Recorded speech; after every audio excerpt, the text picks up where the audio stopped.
Hello বন্ধুরা, কেমন আছো সবাই? আশা করি ভালো আছো। চলে এলাম একটা ছোট্ট ভিডিও নিয়ে, জন্মাষ্টমী স্পেশাল খাবার তালের বড়া। তালের বড়া বানানোর জন্য কী কী আমাদের লাগছে এখানে একটু দেখিয়ে দিই তোমাদের।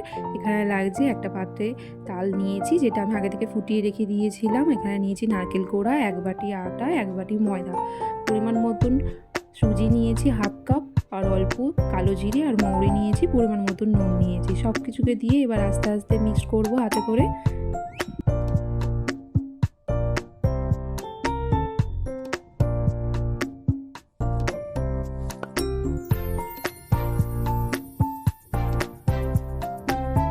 এখানে নিয়েছি পরিমাণ মতন হাফ কাপ চিনি। চিনিটা দেওয়ার পর দেখো আমার ব্যাটারটা মাখা হয়ে গেছে। একটা কড়াইতে তেল গরম করে নিয়েছি। তেলটা কিন্তু মিডিয়াম আঁচে রাখতে হবে। কড়াইটা মিডিয়াম আঁচে রাখার পর একটা একটা করে বড়া আমি এখানে ছেড়ে দেবো। দেখো বড়াগুলো আমার কি সুন্দর ফুলবে। আর হ্যাঁ, একটা কথা বলে রাখি, যত বেশি ব্যাটারটা ফেটানো হবে তত বেশি কিন্তু তালের বড়াগুলো ফুলবে।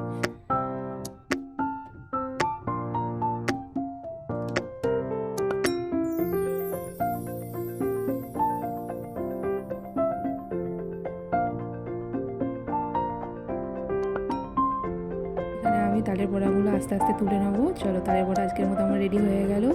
পরের ভিডিওতে দেখা হচ্ছে। টাটা।